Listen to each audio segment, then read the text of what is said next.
Candidates, approximately 1 in every 5 South Carolinians receive Social Security benefits, but funds in this program could run out within the next 10 years.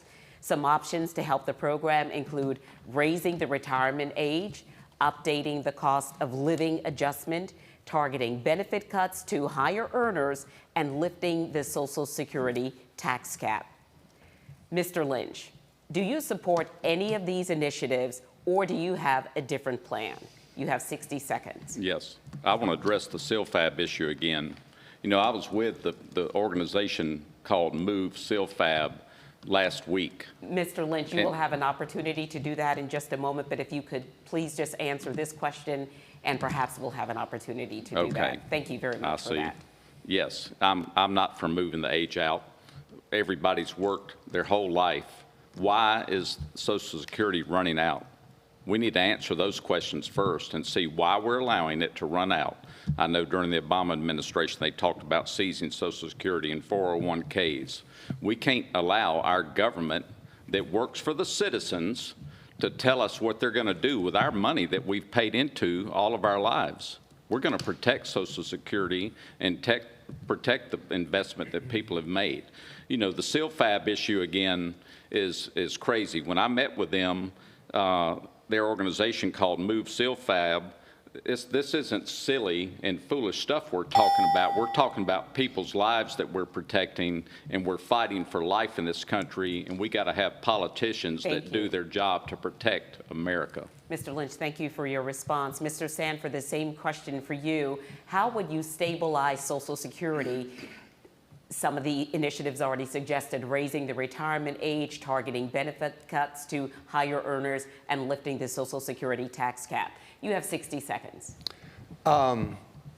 What's amazing to me, Carolyn, is that a young person today is more likely to believe in UFOs than to believe they get the full value of their Social Security taxes that they paid in over the years. That is a frightening reality, but that is reality. And so as you may also remember, years ago, I actually went up and down retirement homes along the coast of South Carolina talking about the idea of a personal savings account, a personal account that you own and control, because in 1960 there was a Supreme Court decision that said, Fleming versus Nestor, that said none of us have any legal claim whatsoever to our own Social Security money that we sent to Washington.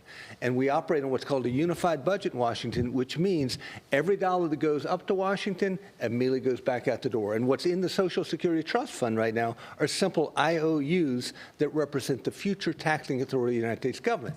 So I think you have to transition from where we are to a system that allows individual ownership. This also means that if somebody dies early, you know, Jesse Jackson said years ago that capitalism without capital is just ism. You've got to have that flow through so that people can retain what they might not be able to use. Thank you for your response, Mr. Sanford. Mr. Fry, the question for you, what changes would you make to stabilize Social Security? You have 60 seconds. I think we need to assess the problem here for a moment. That somebody like my son, James, who's 9 years old, I think it was mentioned earlier, is he going to grow up in a country that no longer has this? Fortunately, I think with the Trump administration, we have a backstop for the next generation with these Trump accounts. I think this is a huge step forward for a personal account that follows the child. I think that's a big step. But for our seniors at home, and this state has a lot of them, I want to reassure you that it's very important that we protect in every which way possible the work that you put in your entire life, and that we owe it to our seniors to make sure that we protect this program and enhance it. One of the things I think the easiest thing to look at here is the fraud and mismanagement within the program itself.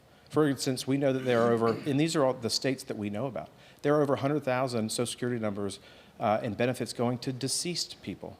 That's a start on this program. If we're going to stretch out this and make sure that this program survives the test of time, we have to start and root out the fraud.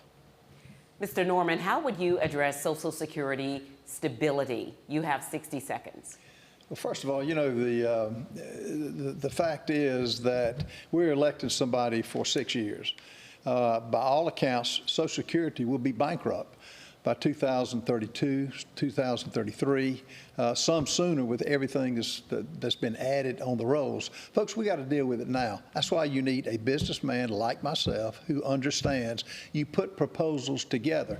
Look, what's happening in Congress and the Senate on steroids, you don't hear any plan that's being put out there, like letting you spend your own money, giving it back. The American people are smarter than politicians think we are.